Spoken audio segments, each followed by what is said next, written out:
அன்பு பணியை அறிவுறுத்துகிறார் என்று இயேசு கிறிஸ்து. அதை மறந்து சுய கௌரவம், வெற்று ஆடம்பரங்களை முன்னிறுத்துகிற இவர்களைத்தான் அவர் தடுக்கிறார். நாம் பணிவிடை புரிவதற்கே, பணிவிடை பெறுவதற்கு அல்ல, அதிகாரம் அன்பாக இருக்கட்டும் என்பதை இன்று நம் ஆண்டவர் இயேசு கிறிஸ்து இன்றைய நற்செய்தி வழியாக சான்று பகர்கிறார். நாம் பேறு பெற்றவர்களாக எப்படி வாழ முடியும்? நாம் அன்போடு பணிகளை செய்கிற பொழுதும், கிறிஸ்துவுக்கு சாட்சியாய் மாறுகிற பொழுதும் தான் நான் பேறு பெற்றவனாக இருக்க முடியும். இன்றைய உலகில் எங்கும் பொய்மையே நிறைந்துள்ளது. எனவே நம்முடைய வேண்டுதலும் இன்றைய இறைவார்த்தை நமக்கு சொல்லிக் கொடுப்பதும் என்ன?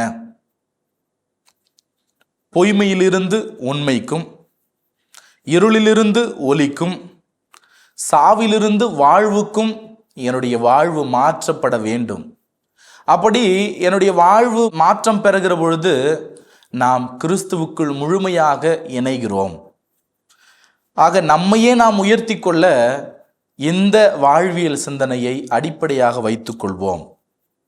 தீமை செய்வது தவறு, நன்மையை தீய நோக்கத்தோடு செய்வது அதிலும் தவறு என்பதை மனதில் புரிந்து கொண்டவர்களாய் இன்றைய நற்செய்தியில் இயேசு அறிவுறுத்துகிற இந்த வாழ்வியல் சிந்தனையை, அதிகாரம் அன்பு பணி செய்ய என்பதை முயற்சிப்போம்.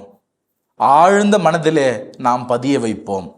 இறை வார்த்தை வாழ்வாக்க முயற்சிப்போம். நல்ல எண்ணத்தோடு ஒரு நல்ல நம்பிக்கையாளர்களாக நம்மையே நாம் இந்த திருச்சபையில் நிலைநிறுத்துவோம். இறைவன் என்றென்றும் வாழ்த்து பெறுவாராக. இயேசுவுக்கே புகழ், இயேசுவுக்கே நன்றி. மரியே வாழ்க.